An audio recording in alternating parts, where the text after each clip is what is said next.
So here's question 2 that says the following.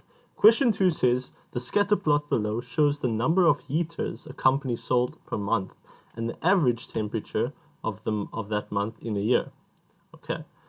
Both the temperature in degrees Celsius and the number of heaters sold are given in the table below. Okay. So now from our information over here, right, they're giving us the months. I'm sure we should already know what months we have in a year. If you don't, then you are cooked. But I'm joking, you don't actually need to know this for this one. But what we need to consider is the data. Remember, it's mathematics. We only consider the numbers or the variables, I guess. So what we are going to look at is the following, right? So first, before we start answering the questions, we can observe that in the x-axis over here, right, the x-axis here, the horizontal axis, the temperature is represented as the x-axis. Am I right? And then therefore that this axis over here is going to be represented by the y-axis. Okay, so the number of heaters sold will be the y-axis. So this would be x and this would be y. Okay. Now from the data, what we have to do, because whenever we are given data like this where we have x and y, what you need to do is you need to go to your calculator. So we're going to say calculator, what you're going to put in your calculator. First thing, when your calculator is on, you're going to go to mode, right? And then after you go to mode, you are going to press stat. Or I think it was actually written like stat. So it should say like stat. I think it's number 2 or something, right?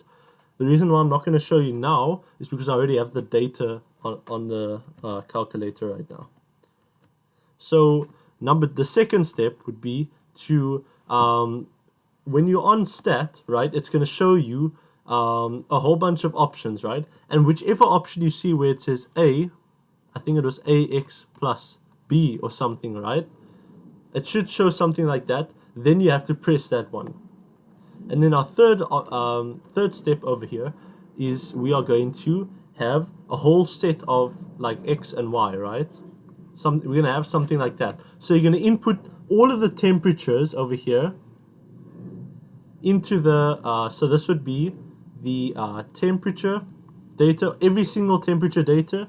And then from the other one, which is the number of heaters sold, would go into your Y. Remember, because so number of heat.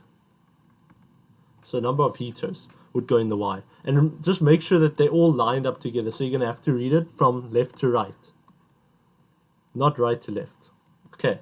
And then once you put that data in, you're going to press equals. So you're going to say then, therefore, you're going to say press equals.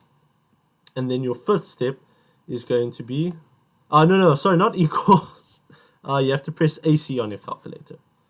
AC just means that you're going out of that data that you already have. And then from that point, I'm pretty sure there should be a stat written on the top of your calculator. When you have stat, you are going to press shift. And then after you press shift, you're going to press the stat button. The stat button in most of your calculators is situated at the bottom of the calculator, the bottom left of the calculator. So I'm going to write BL of calculator, right? And then if you shift and then stat, you're going to get options. And then you have to press, I think it should say like reg for regression. And then our last step is to input our variable. So actually from this point over here, right? This is depending on what we are going to be choosing. So if you press shift stat, you'll get 6 options. It should be type, data, sum, variable, var, reg, and min max, respectively. So you would determine which one to use by the type of question that you're answering. So those ones depend. So step 5 actually depends on you. So I'm going to write on you. Cool. So those are the steps. Cool. Now from this point, let's answer the question. We have 2.1 that says the following. Okay, sorry, where was I? So 2.1 says the following. Describe the correlation. So whenever we see describe the correlation between the numbers, okay, so let's read the rest of the question rather. Between the number of heaters sold and the average temperature per month. And then it says here, verify your answer by referring to the correlation coefficient. Now, how do we get the correlation coefficient? Now, if you use all of the steps until here, right, until number 4, you would actually have the following. Remember the numbers that you have? You have 6 options. when you are looking for the regression, or sorry, the correlation constant, coefficient, you are going to go to number 5, which is the reg, which means the regression, right? And then you're going to see a whole bunch of letters, and we need to press number 3, which says R, or whatever says R on your calculator. So that's 3, and then we're going to say equals. And then we should get some answer of negative 0, comma, so approximately negative 0.97, right? And that is our regression line, which is quite close to negative 1, which is actually known as the strong. No, this is a perfect negative, right? So perfect negative, but because we don't have an actual negative 1, we're going to call this our strong negative, right? So therefore, the answer, when we are describing the correlation between the numbers, we are actually saying it's a strong negative, and then we are verifying by the answer by saying our correlation coefficient is just a negative 0.97. If you didn't follow my steps, please just go backwards into the video, and then just follow along. Okay, number 2.2 says the following. Determine the equation of the least squares regression line of the data. Okay, so from this one over here, right, it says equation. So we know, and of the least squares regression. So our equation of the least squares regression line for any data would be the following. It will be y is equal to a times x plus b, right? It's actually just a straight line. So a straight line, I'm just going to say equation. A straight line equation. We can see it's y equals mx plus c, basically. But in this case, it's ax plus b. And remember, if it's an equation, we need to keep y on the still in the equation, and we need to keep x in the equation. So this is how it's going to look like. So we need to find the a value. And how do we find the a value? Well, we are going to press shift and stat again, and then we're going to see number 4, or not number 4, sorry, not number 4, shift stat and then number 5, because you're dealing with regression lines, right? So whenever we're dealing with a regression line, this straight line equation is for our regression line.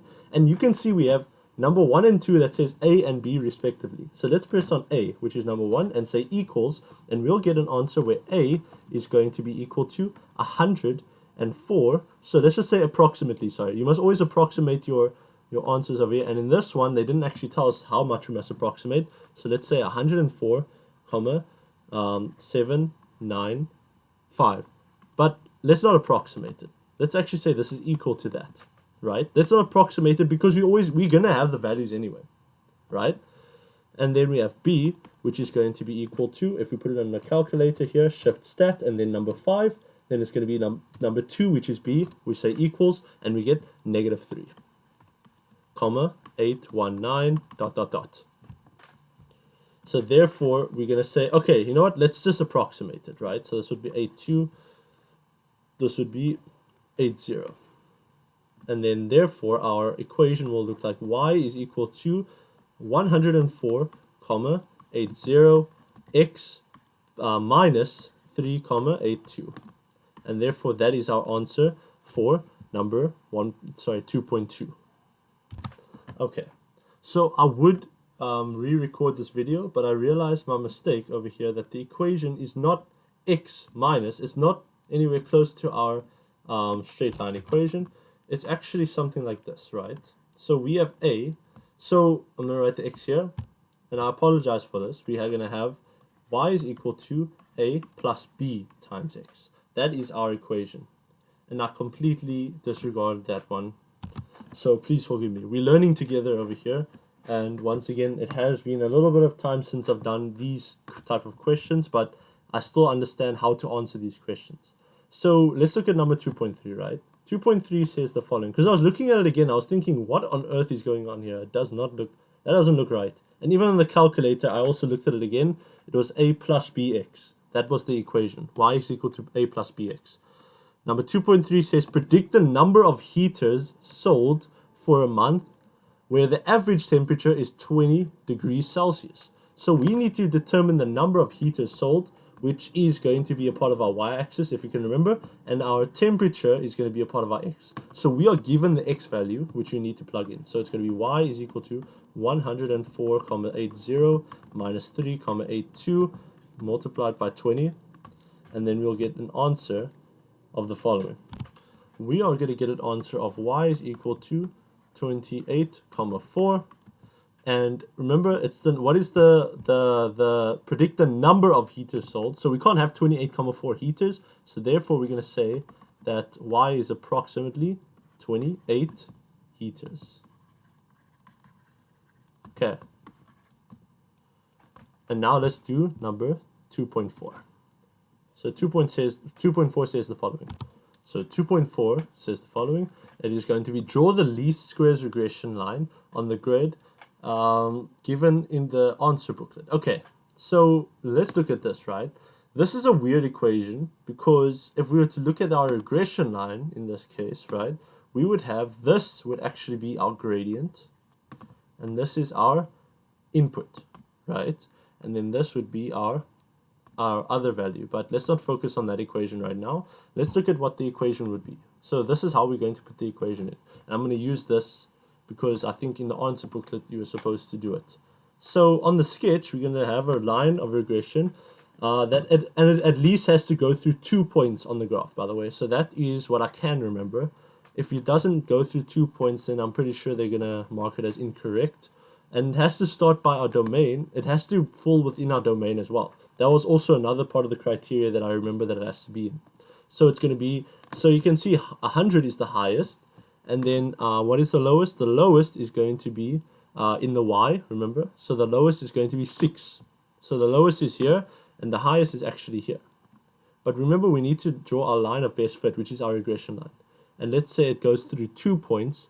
So I'm going to start it over here. And we're going to draw the regression line like this. So that's not what it's supposed to look like. Let me just do it like this quickly. Okay, and then let's just draw it like this. Okay, let me do that. So as we can see, it goes through this point over here, and it also goes through this point over here. And we can see it's as close to this one as possible because this dot over here is so far away from the data, and we're trying to keep it as close to all of the dots as possible. So that is going to be our regression line. And I'm assuming, like I said from the criteria, that the dots, it at least needs to be on 2 points, at least. And then also the next one, it must lie in range. Sorry, it was actually range because it's in the y. So it's from 100 all the way to 30 in our case over here. Okay, cool. And now that is question 2.4. And now 2.5 says the following. 2.5 says that we need to calculate the standard deviation. We know our sigma, our standard deviation is actually just that, our lowercase sigma, of the number of heaters sold. So this is how we're going to go about doing this, right? So what we need to consider quickly over here is, remember, we're going to deal with the standard deviation. But of what? We're either going to be dealing with the standard deviation of the x, or we're going to be dealing with the standard deviation of the y, right? What are these, either one of these equal to? Now, what are we looking for? The standard deviation of the number of heaters sold, and we know that the number of heaters sold is the y. So, and it will also be in our calculator as well. I just checked as well. So if we look at our calculator and we say shift stat, and if we look at number 4, which is variable or var, we're going to have options such as number 1, which is n, number 2, which is the mean, number 3, which is the standard deviation of x, which is represented over here. And then, and if you can see, if we go further, we're going to have the standard deviation of number. And number 6 is the standard deviation of y. And remember, because we're dealing with the number of heaters, we're going to choose this one to be our standard deviation. So therefore, we're going to say that the standard deviation of our number of heaters, which is the y, is just going to be equal to, and then you just press 6, which is that one, and equals, and then you'll get an answer of 34,125 ... or I'm sure you can approximate it If you, I'm pretty sure they'll allow you to approximate it to 2 decimal places, 34,13. And that is the standard deviation of the number of heaters sold. And that is all of the questions for number 2.